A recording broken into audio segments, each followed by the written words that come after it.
Hi, welcome. It's Thursday, 7 p.m. This is Humanity Chats. Thank you for joining us. We are live on YouTube and Facebook. We do this on Thursdays at 7 p.m. We just get together and talk about everyday issues that impact humans. So if you're here today, welcome once again. And share this link with your friends. If you're on Facebook, share it as a story, tag other people. Let's get folks here. If you're on YouTube, hey, send the message to your friends. This is a very important conversation we're going to have today. As you all know, it's getting close to the elections. And so we have to register to vote. And we have someone who's experienced in that. And so his name is Charles Mann. He's going to be talking to us and telling us about the voting process and how important it is for us to register and, all the good stuff. But before we get Mr. Mann into the house, I'd once again like to welcome you all to Marjy TV. My name is Marjy Marge. I am your host. We, as said before, we're on YouTube, we're on Facebook, and we're on all the major podcasts. So if you are someone who likes to listen to podcasts, hey, subscribe. Apple Podcasts, we're there. We're on Google. We are on Spotify, Amazon Music. We're everywhere. So when you're going for your morning stroll, you can listen. If you're in the car, driving somewhere, you could listen. We have talked about several things. We've been doing this since April of 2020. We've discussed everything: COVID-19, doctor's office visits, social mandates, broadening your lenses. So you could go back and listen to previous episodes, or you could go to YouTube and watch some of our previous episodes. So at this time, we're going to get ready to bring Mr. Mann into the house. Keep watching, share this, tell your friends. We would love to see you. And you know what? If you have questions or comments, please put it on our page. We'll be able to see it, and Mr. Mann would be able to answer those questions, and we will be able to read all those comments. And so at this time, we're going to get ready to bring Mr. Mann into the house. Okay, let's go.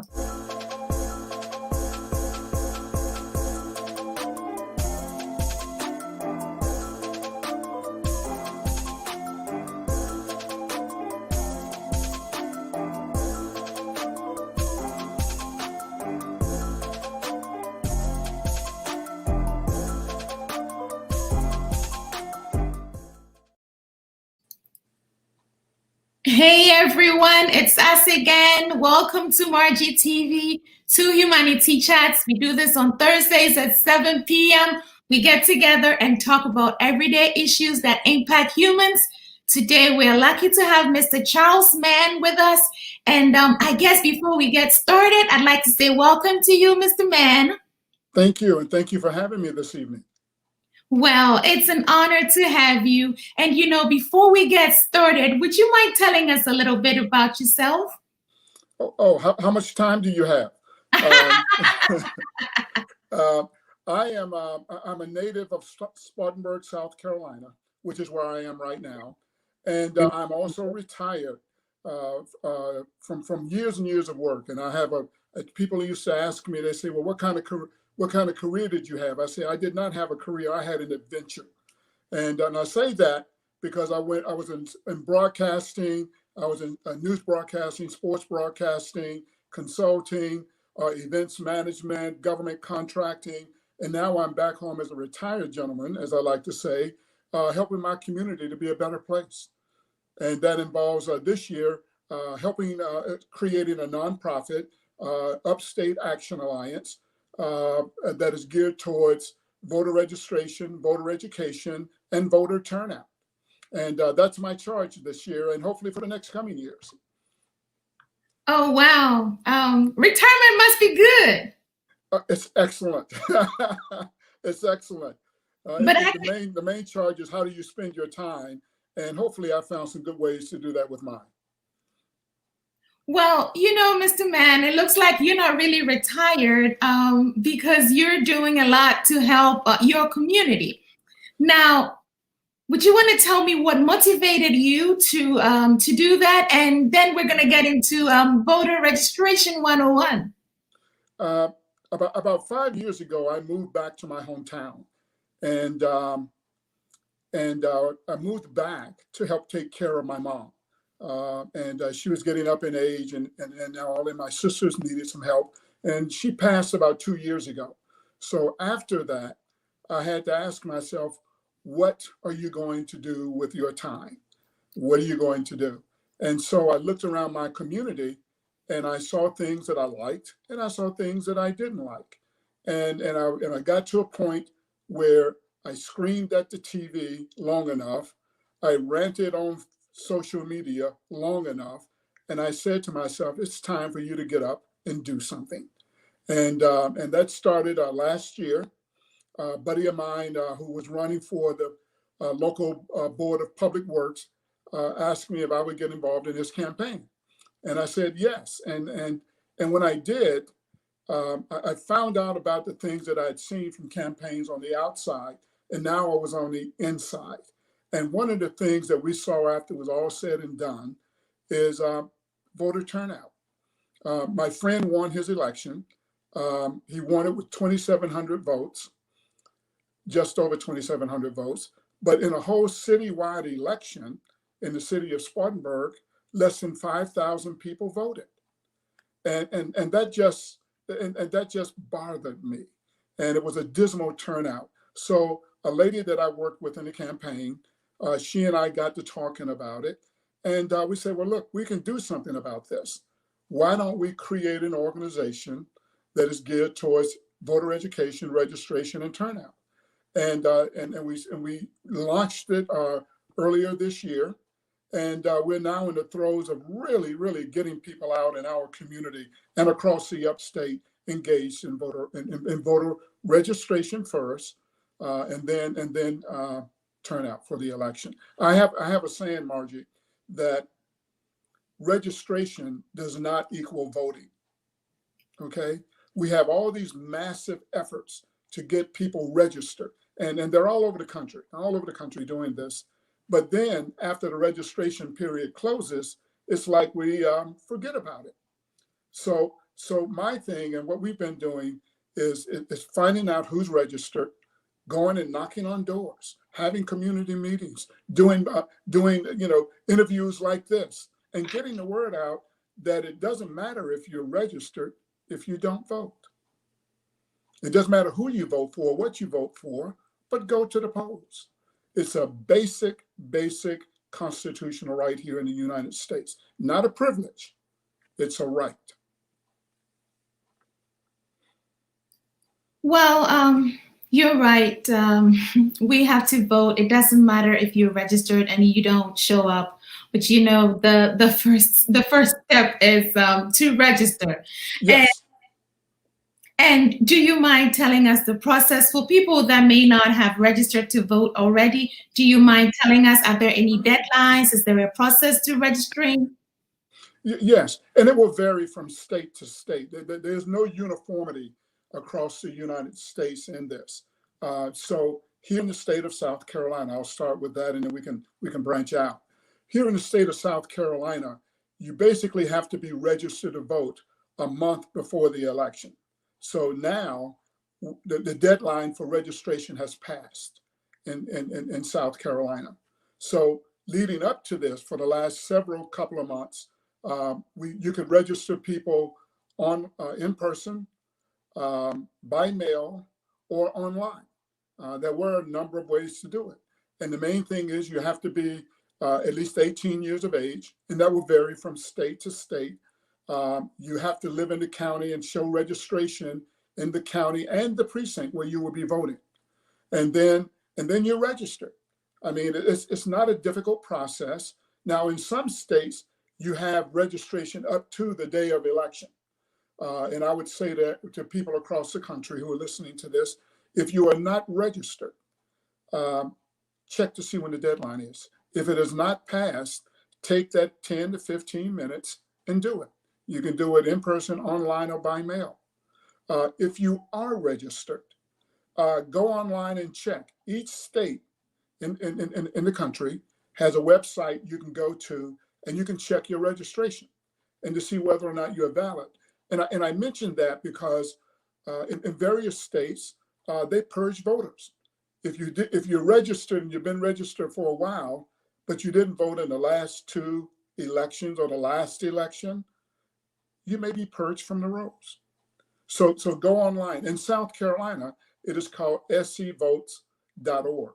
And you can go in, you put your name in, and you put your date of birth, and it comes up.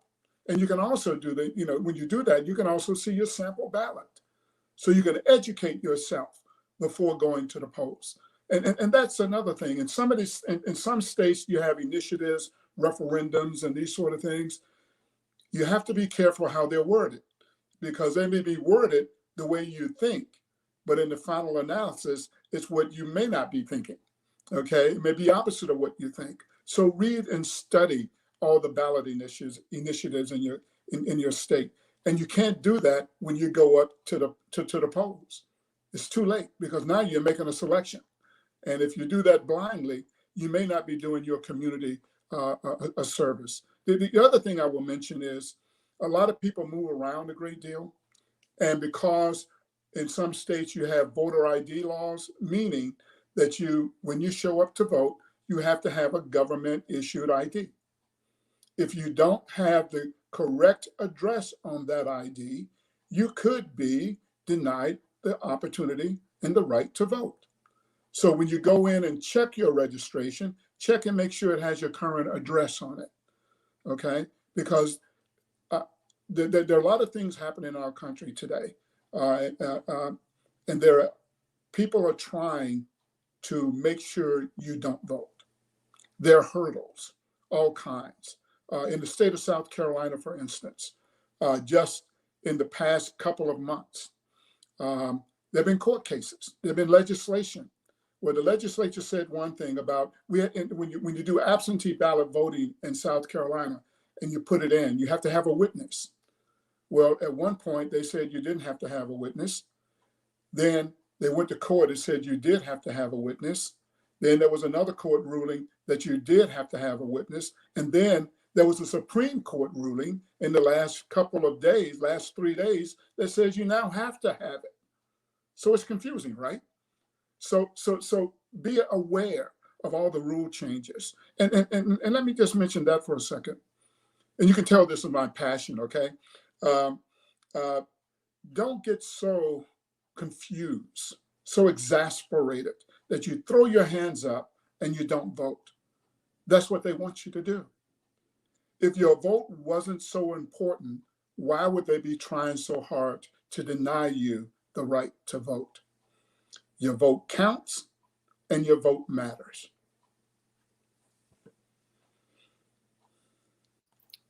Well, viewers, you heard Mr. Mann, your vote counts and your vote matters.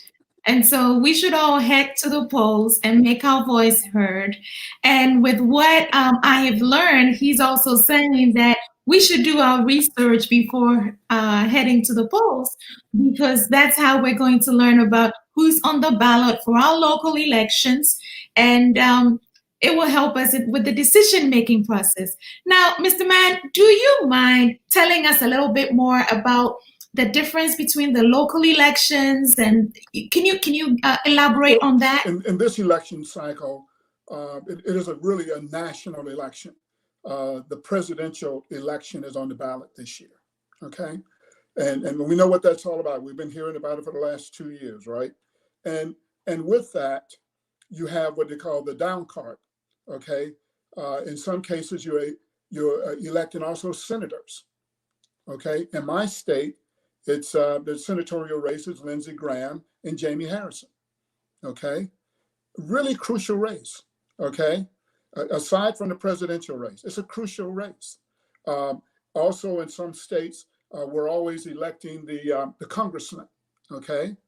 Okay, congressmen get elected every 2 years, okay? So they're up running every 2 years. So you have to know who you want to vote for the House of Representatives, Okay. And then down from that, you may be having state races.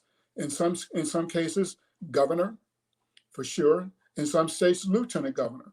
The state of North Carolina, has a separate race for governor and a separate race for lieutenant governor. So they could have a Democratic governor and a Republican lieutenant governor. Okay. In most states, they run together like they do on the presidential side. In some cases, you may be having local races, your mayoral races, your council races. You may be having soil of conservation races, okay, and all of that. So why does this matter? Particularly on the local level, local elections are probably more important to me than the national elections. And why do local elections matter? Well, you pay a local sales tax, right? Who decides that? Your local county council and your local city council. You have roads in your city and county. Who decides how tax money is spent just to pave your roads? Okay, that's decided by your local city council or your local city or county council. You look at health policy. Who decides what health policy looks like in a state? Whether or not Medicaid and Medicare is expanded. That's decided at the state level. So don't look at it all about being about the presidential race. Okay, that's extremely important because that decides where our country leans and how it goes in the future. Okay, what type of foreign policy we have. Okay, what type of national issues do we have? Whether or not we have a national program for healthcare and all that. That's at the national level. And it also in the presidential races. What do you want your country to look like? Who do you want to represent your country abroad? And so it does matter all the way down. Okay, so that's why it matters, and that's why you should pay attention to all of it. And if you go in and say, well, I'm just going to vote the national, you're you're not doing justice to your local community. Vote on everything, all the way down to the soil commissioner, okay, and the water commissioner. And the water, that matters because you pay water, right? And everybody likes clean water, and you pay for water. But years ago you probably didn't pay for water, but now you got to pay for it. So is it clean water? Is the sewage clean? Okay. How much are you going to pay for that? Okay. And look at what happened in Flint, Michigan years ago, and it's still not resolved. That was a local issue. That was a local issue that now has state implications and national implications. So that's why it all matters. And that's why we should all be paying attention. Thanks. Thank you so much for the reminder. Viewers, if you're just tuning in, this is Mr. Charles Mann, and he is talking to us about the upcoming elections. He's telling us the importance of voting. He told us about the voter registration process, which is different depending on which state you're in. And he is just telling us all how important it is to vote in our local, state, and general election. A friend of mine she went for early voting, and I guess after she voted for presidential, somebody told her not to worry about the local elections, and she was like, no, that's not how it works. So she voted, and she actually wrote herself in some instance. Okay. So, it is important, but some of us may not know the details. Now, how do we educate people about the voting process? Tuning into to communications like this, and I always say read, okay? Unfortunately, to a degree, we have gotten to be a society that likes to be told. We're not doing as much critical thinking as we should, okay? So we like to be told what to do. So I always tell people, I read 3 or 4 newspapers a day. I have my favorites, okay, that I go to, that are my trusted sources of information, okay? Because there's a lot of junk out there too, okay?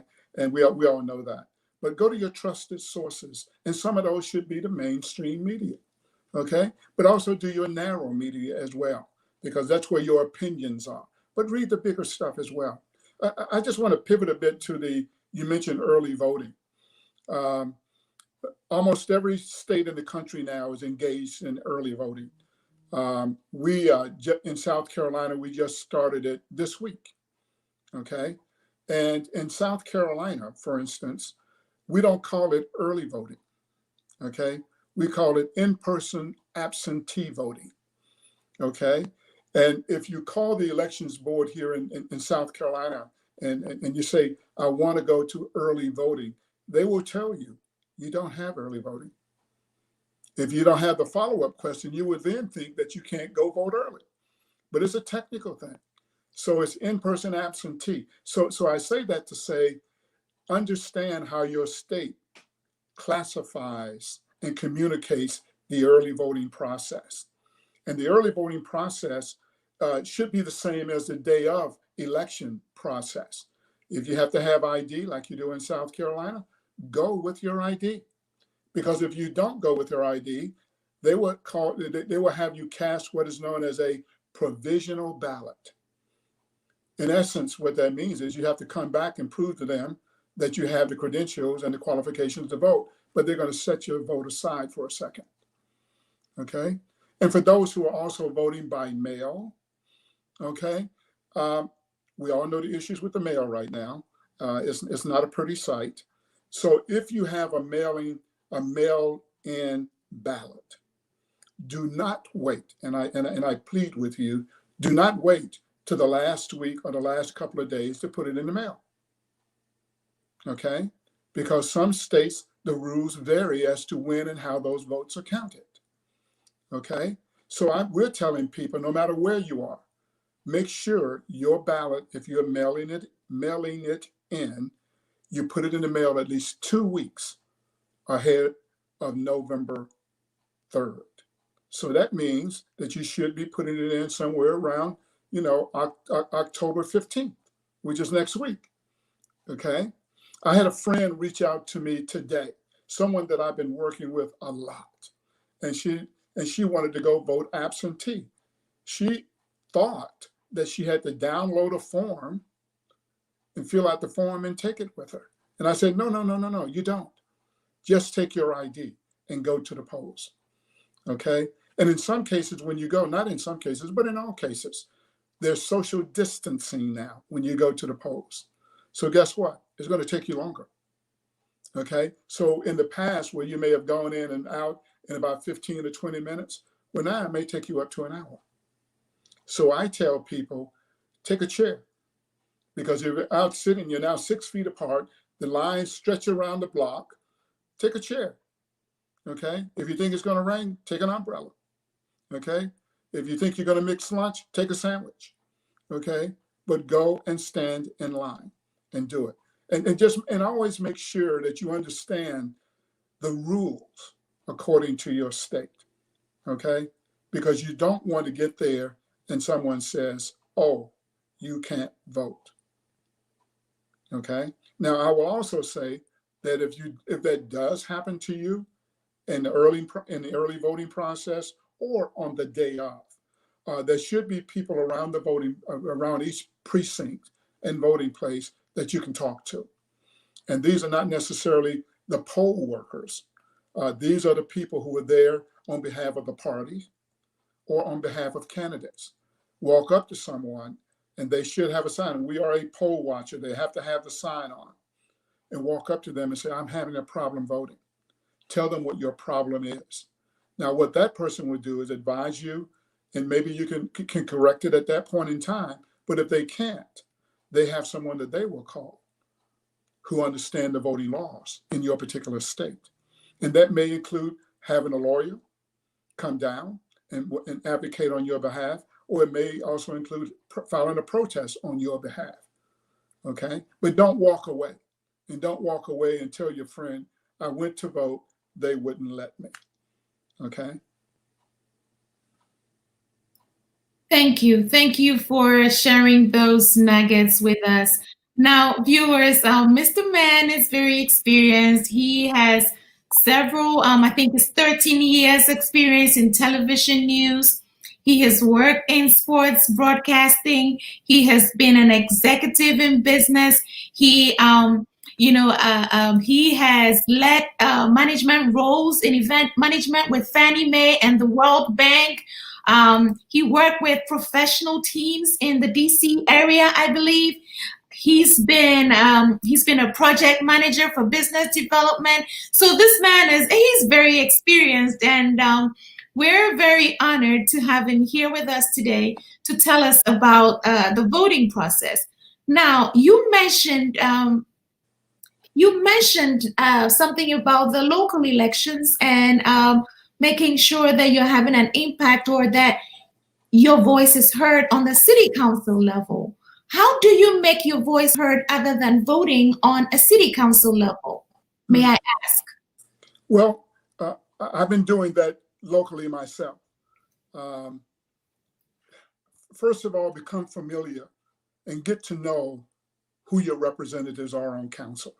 In some cities, everybody's elected at large, okay? In some cities, you have districts.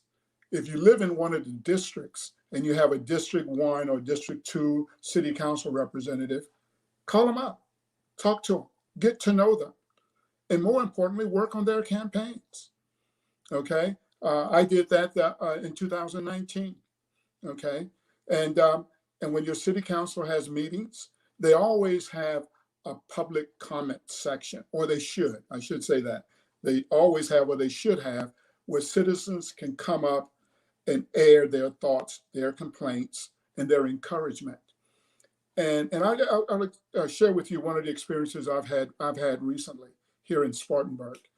Um, I'm part of a group called Spartanburg Initiative for Racial Equity Now, and we discuss. It's a forum where people from all walks of life in Spartanburg come together and talk about racial issues and racial equity. Well, one meeting, and this meetings are always held on a Saturday. That Saturday, one of our city council people came to our group to talk about a resolution she wanted to present. And it was a resolution of apology, okay? It was an apology to the Black citizens of our city for things that were done in the past, the wrongs that were occurred, and I'll say the mishaps that occurred really around the time of urban renewal. Black communities in our city were wiped out, okay? They were just bulldozed. Schools, churches, everything was bulldozed in the name of urban renewal. Well, the city councilwoman, who happened to be a young white female, came to us and said she wanted to present this resolution of apology. And she explained why and the historical references. And we all said, this is great because our community needs to heal. Okay, we're a Southern community. We have a lot of issues, okay, a lot of hidden issues. So we said, this is great, we can heal. And then someone asked the question, do you have enough votes for it to pass? And she said, no. She only needed on our city council 4 votes. Her vote and 3 others. Well, we have 3 Black members on the city council. Okay, so in theory, you would think that she had the votes to pass it, but she didn't. So that bothered me all weekend. So that was on a Friday. On that Monday, I woke up at 3 o'clock in the morning, could not sleep. And I went to my computer and I started writing because my natural thing is to write because I was a reporter and all this kind of stuff, right? So you write. And I wrote out a statement and I looked at it when I finished and I said, I have to go to city council. So I called up the councilwoman who had spoken to us that Saturday and I told her I was coming to council. And I went to council and I talked about my experience of growing up in this city under Jim Crow, what it meant to me and my family, how it hurt, and that I understand that members of city council would have an opportunity to address this sometime in the near future. And our mayor had a knee-jerk reaction. And he told me that if I felt that way, I should not have come back. That was like a spark in a forest fire. Our city and our community got engaged. They wondered why would he say that to someone who came back to his hometown? And this is all wrapped around this resolution of an apology. Well, a month and a half later, a couple of weeks ago, the city council unanimously passed the resolution. Now, I have to ask myself, would that resolution have passed if all that stuff, me going to the council, other community and civic groups coming up and saying, this is something that's needed, city council people, you need to pay attention, these are your citizens, this is how they feel. They passed it, okay? The first city in the state of South Carolina to pass such a resolution, okay? So engagement matters. Me just having that emotion over the weekend, saying, I cannot sit by idly and let this pass. And standing up before city council on not one occasion, but 2 occasions. And by the way, I think I'm going back next week, okay? Because now that they've passed the resolution, we now have to do the work based in the resolution. And it calls for things to occur, okay? And the city apologized to its Black citizens, okay? So that's what engagement looks like. And that's how, so pay attention to what's happening on your council, go online, know who they are. And if you have an opinion about something that is happening in your community, go and speak out about it. It's your God-given right to do so.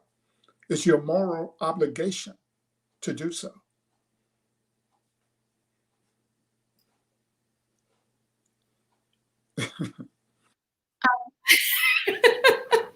Usually I'm on it, but I didn't quite know what to say. I congratulate you on your efforts. Thank you for speaking up. And viewers, Humanity Chats is not a political show, but what Mr. Mann, the example that he's giving is to just let you know that it's important to speak up and to stand up for what you believe in. Now, I think we have we have a question in the chat room, and as usual, I think I have to put on my glasses because I don't see good. The viewer, her name is Nala Miokor. She says, can you tell us the implications of requesting a mail-in ballot, but the voter does not vote with the mail-in, but goes to the poll on voting day to vote? It will vary from state to state, but I'll give you the perspective here in South Carolina. If you request a mail-in vote, and by the way, in this state, it's a 3-step process.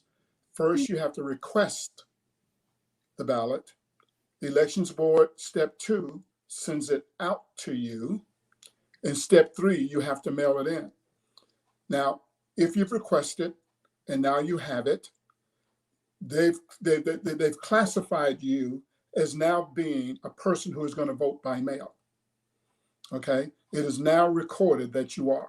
So if you now decide like, oh, I don't want to do that anymore, in the state of South Carolina, I would say do this probably, and it's probably true in most states, you now have to go to the Board of Elections, okay, with the mail-in ballot that was issued you via the mail, and you have to take that back and say, I now want to vote in person, okay?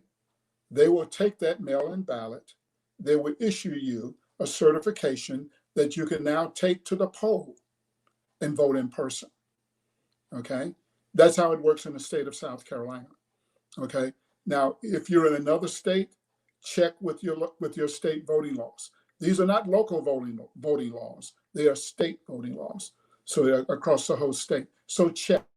So if and I was talking with the Board of Elections director here not long ago, and he said, well, if you're going to vote, if you're going to request an in-person ballot, an absentee ballot, and then you want to bring it to the Elections Board, he said, well, you just might as well not request it and just go to the Board of Elections and vote anyway, okay?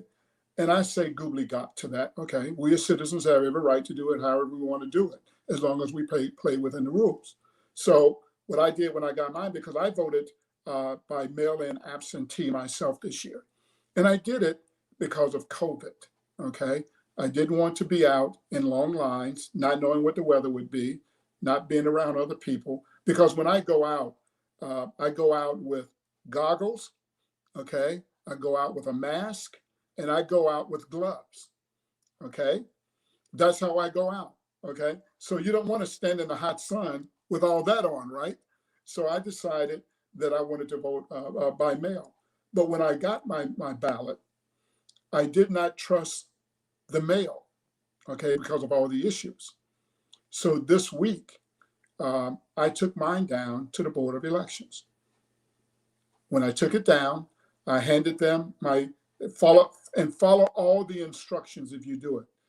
They should come with instructions. Follow it to the T, because if you don't, your vote can be disqualified. Okay? So I took mine down. I had my government ID. I handed them the ballot, and they checked it against my government ID, and it was done. And I walked out. Okay? So the main thing is you can change your mind. Okay? If you decide you don't want to mail it in and you want to go vote in person, you can change your mind, but make sure you understand the rules in your state to do that. Okay. Now, my question is, how late can you change your mind? You can change your mind up until November 2nd in the state of South Carolina.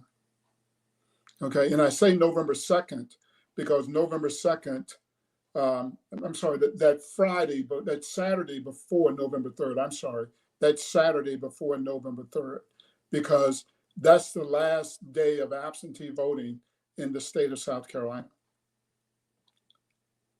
Okay, viewers, what Mr. Mann said just applied to the state of South Carolina. You may not be applicable to your state, so you've got to look it up and get the laws that apply to your state. But the most important thing is you got to vote, vote, vote. Yes. There are very important things on the ballot this year, and so it's important to make your voice heard. Now, I see that we have some additional comments or questions coming up. Okay. I got to read this again.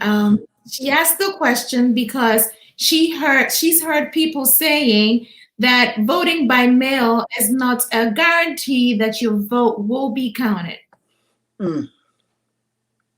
That breaks my heart, okay? That is one of the falsehoods that's being pushed out by people who don't want you to vote, okay? If you are following the rules in your state for mailing in, your vote counts. It is guaranteed it will count, okay? And this is a nonpartisan, non-political show, but as I said earlier, there are people who don't want you to vote. There are people who will say things just like that so that you don't vote. Don't succumb to it. Don't believe it. Go down. If you have any question at all, go in person to your Board of Elections. Okay? But that's a falsehood. It is a guarantee. It is, your vote will be counted. So vote. So don't believe that. No. And I hear some of the national discourse, conversation, dialogue coming out of Washington. As a young man who has voted since he was 18 years old, eligible to vote in every election, okay, every election, it breaks my heart. It makes me feel like what is happening to my country. People, the United States spends millions of dollars a year telling other countries about democracy, telling other countries that people have a right to vote. We spend these millions of dollars doing what they call building civil society, okay? And we tell other countries how important it is to be democratic, how important it is to have your people of your country engaged. And then they turn around and come here and throw barriers after barriers after barriers after barriers before its own citizens, telling them things like mail-in ballot is not guaranteed, telling people who have been in jail for minor offenses that they don't qualify to vote. Okay? Telling people that if you are behind on your child support, you can't vote. Those are barriers. Don't succumb to it. Don't succumb to it. You have a God-given constitutional right to vote.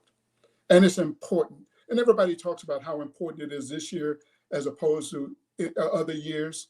Well, it is. And the one that's coming in after this one in 4 years will be as important then, okay? Because we'll have different sets of issues. You know, we don't have a static country, okay? We're continuously evolving. And I hope we're always evolving forward. Sometimes we evolve and devolve backwards, okay? But we do that when people don't have their voices heard. Every major accomplishment that this country has made and every step forward that we have made is because we've stepped forward. We didn't go backwards. Child labor laws were done by liberals, okay? Hourly working was done by unions, okay? Wage laws were done by unions. So those are all things that move us forward. So don't go backwards. You know, who wants to go back to 1950? I know I don't. Okay. It was not a good time for me. Okay. I like the world as I think it will be in the future. And one of the ways we create that world of the future is by casting a vote for people who will take us into the future. We have another question, Mr. Mann, and this is from Rhonda Porter. She is asking, should they be postmarked by a certain day if mailed in? And I believe that's, yeah. Hello, Rhonda. The answer to your question is yes. And the reason she's asking that question is because the U.S. Supreme Court just a couple of days ago ruled that South Carolina had to have the witness signature on mail-in ballots. Now, mail-in ballots had already gone out, okay, before the Supreme Court made its ruling. So it is my understanding, Rhonda, that mail-in ballots have to be postmarked by yesterday.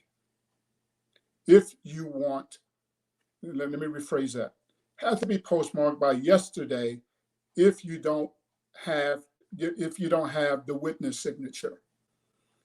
If you are mailing it today, you have to have the witness signature for your vote to be valid. Now that's confusion, isn't it? Okay.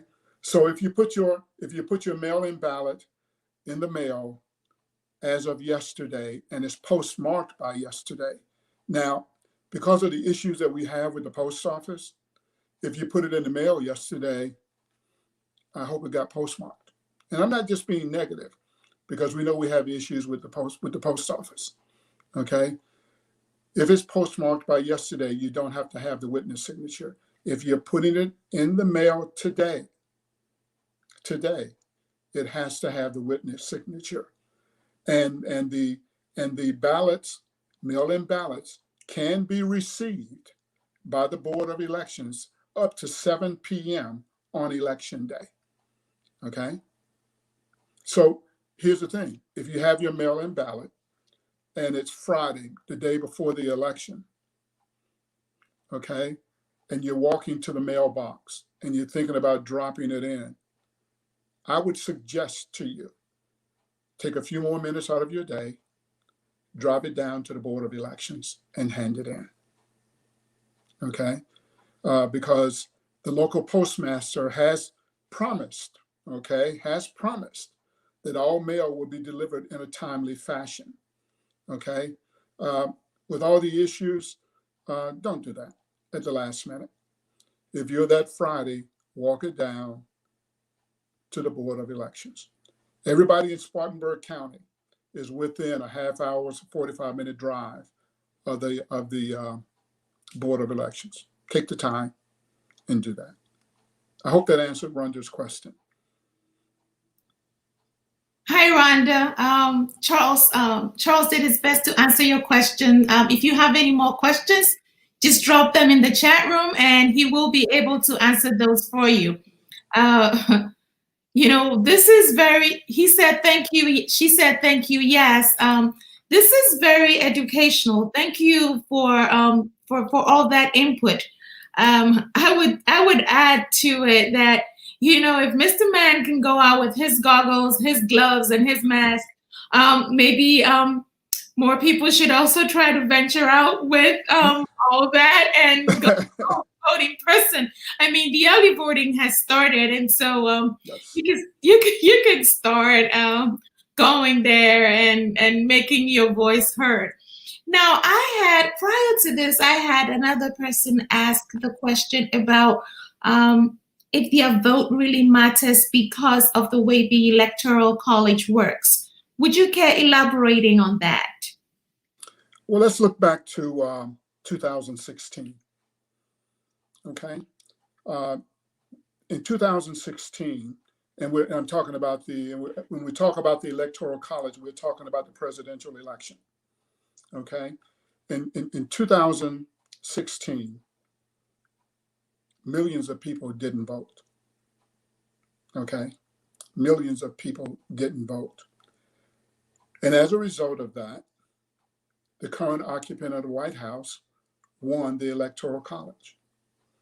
Okay, now I'm not in favor of the Electoral College. I think it's outdated.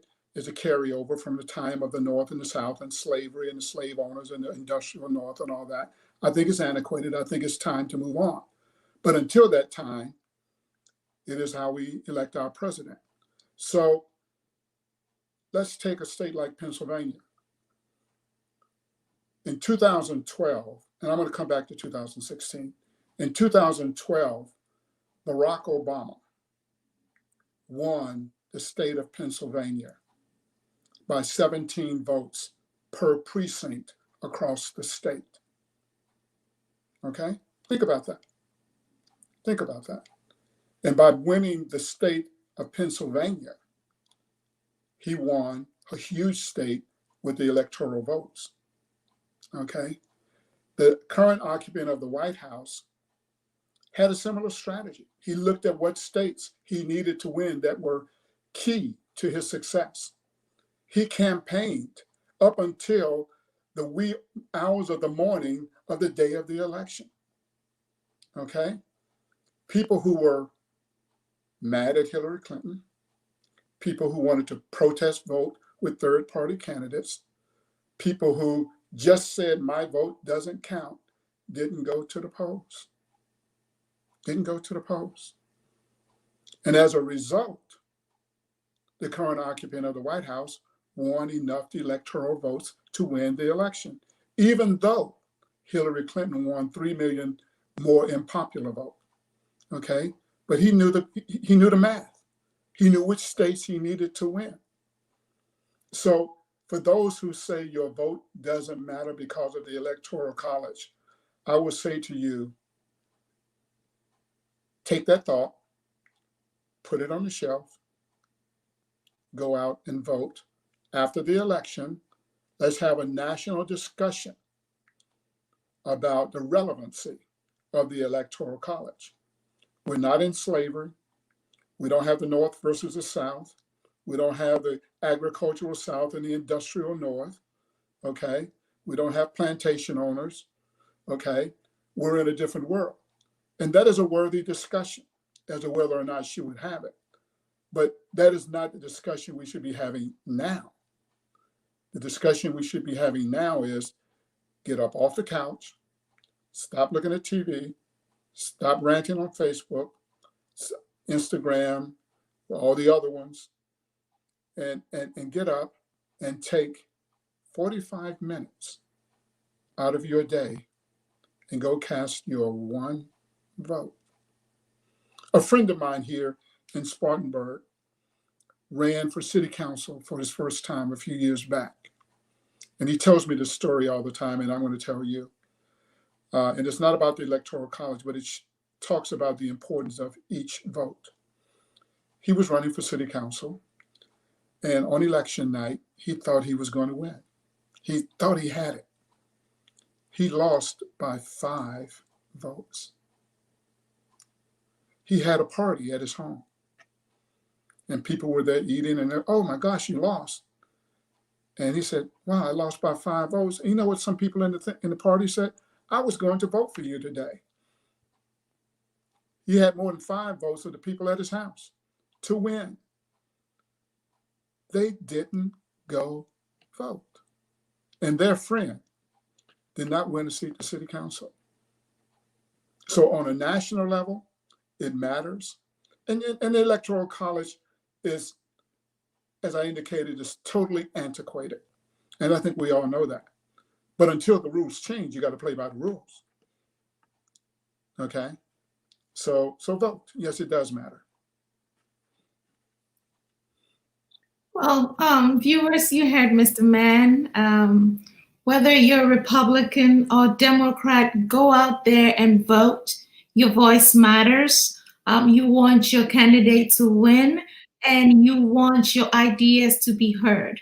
And so this is Humanity Chats. We talk about everyday issues that impact humans. And I guess, voting is your right, and it does impact you. Now, Mr. Mann he is big on community service. I just wanted to tell you a little bit more about him. He is a board member for Partners for Active Living. He is also president of the Carver All Class Reunion. He is an advocate for women, and so he is a board member for the Spartanburg League of Women Voters. And he's a vice chair for Regenesis Healthcare Board of Directors. Okay, I did something to my screen, and well, there are a couple of others. Well, while you're doing it, no idea what I did. So, I can't see myself on my screen now. Viewers, I'm sorry. No problem. I'm clicking, and I don't know what else to do. So we're gonna keep on going. Keep on going. Yes. Now, Mr. Mann, you have done a good job of educating us about the voting process. I appreciate that. And so, viewers, you heard him. Do your research. Make sure you go out there and vote. Do you have any parting words for us? Yes. Get engaged. You mentioned the boards that I'm on. I'm a corporate kind of guy, so I like boards. And boards make policy, okay? No matter what organization, for instance, at Regenesis Healthcare, we talk about how healthcare is rendered by this federally qualified health center. We've received federal funds, okay? So we address everything from pediatrics to dental, to prescriptions.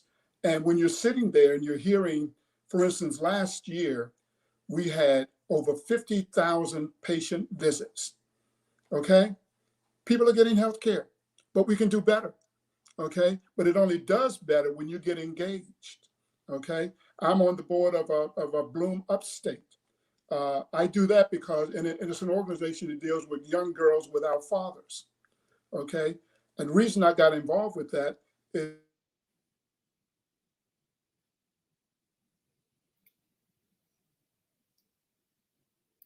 I hope we haven't. there we go. Yes. We're back. And I was mentioning that, I'm on the board of this other nonprofit, Girls Without Fathers. And I got engaged because I got divorced when my son was 5 years old. Okay. I had a choice. I had a choice of just having a divorce with his mother, or I had another choice of divorcing him and his mother, which meant that I would have never been in his life and he never would have been in mine.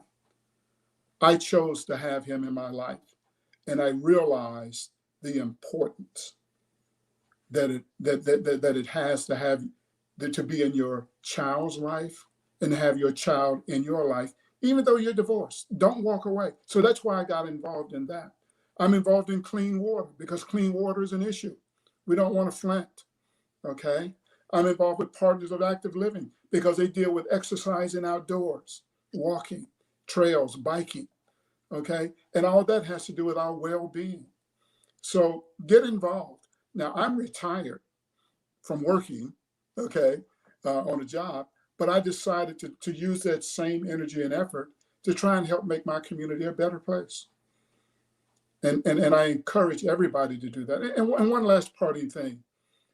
Our forefathers, from slavery through the civil rights movement, died for us, okay?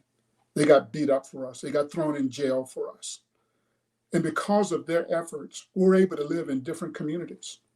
We're able to go to integrated schools, good, bad, or indifferent. We're able to go. We don't have to ride in the back of the bus anymore, okay? We can sit in go to any restaurant we want to, okay? We don't have to go to the colored water fountain anymore. And they did exist, by the way.